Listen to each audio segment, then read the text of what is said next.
come the words from my people. Come first. Come the words. Come the words from my people. Come first. Yeah, my name's Fraksha, representing Smash Brothers, 9 High. I've been asked to do a verse that means something to me a little bit, so I'm going to do an old 9 High verse of a track called What Bothers Me, which I thought was a real big tune that we should have done a video for probably at the time, but never did. So I'm going to drop that one for you. What bothers me, I tell you truly and honestly, the lack of honesty from certain people in authority. No room for an apology, they don't act properly, a philosophy of mass propaganda and hypocrisy. And it bothers me that they all try and watching me, trying to follow me with CCT photography. And you could say that most probably, it's probable you're under watch as soon as you leave your property. What bothers me, the country's marijuana policy. It stops me from growing a hydroponic forestry. It bothers me, you get more time for shot in weed than the scum with a hard drive of child pornography. It's a mockery, down from the courts to the parliament.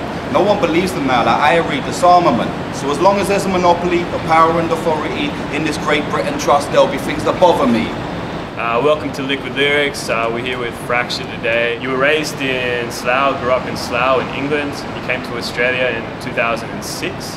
How has coming to Australia influenced your style? It's weird, like I'm around Australian people, so they're influencing me all the time, but I don't see it as an Australian thing or anything, you know what I mean? Although obviously all my beats on the album pretty much are by Australian producers, but I don't see it as necessarily an Australian sound that I've done or anything like that.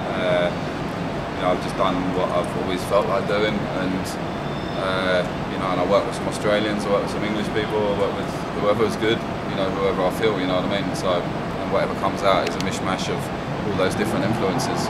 Speaking of the past, who were your influences growing up, and how did you get into the scene as a youngin? Growing up, I was very much influenced by the drum and bass MCs like Shabba and Skibber.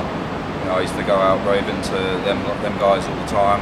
And from the hip hop side of things, like American-wise, it would have been Onyx, Wu-Tang, Punisher, Mobb Deep, that sort of stuff. And then UK was like Skinny Man, Mud Fam, London Posse, Ricochet, Universal Soldiers. We've been bumping your new album, My Way, all week. Really trying to decide what my favourite track was. Whether it's Grindin', Remix, or Strapped, which has one of the fattest bass lines that I almost broke my neck to this week. Right through to some smooth shit like So Long and New Dawn with Candice Monique.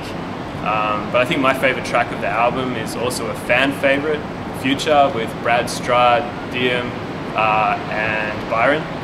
And in that you say, kids think that they're repping, but they don't know what the weapon's for.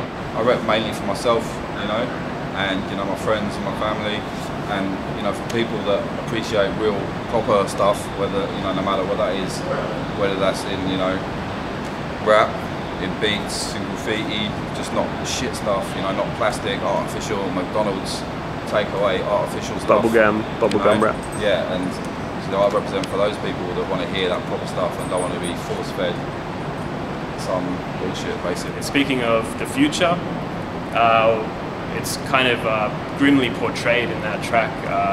Do you feel that way, and how do you feel the future will pan out in the next 50 years or so? Who knows what will happen? I know we need to keep our eyes open and be aware of everything around us, but how much control do we have of our own destinies, really? The last question, how do you feel about the music scene evolving? Do you think in the next 50 years in the future that there'll be a lot more censorship and filtering of the music scene? Or do you feel like in the YouTube age that there'll be a lot more individuality and freedom of speech? Your types like Mac Miller, A$AP Rocky and stuff have really pushed up this becoming a star by yourself. Do you think there's more to come of that, or that the media will really filter that down and censor everything and keep the direction going in the way that they really want?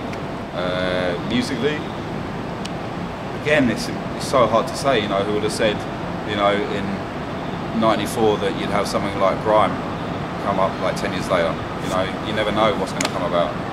Who knows what will happen?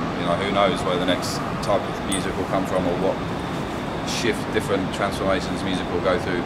But I do know that there'll always be people who want to do things the proper way, always be people, you know, that you know, want to represent a true sound.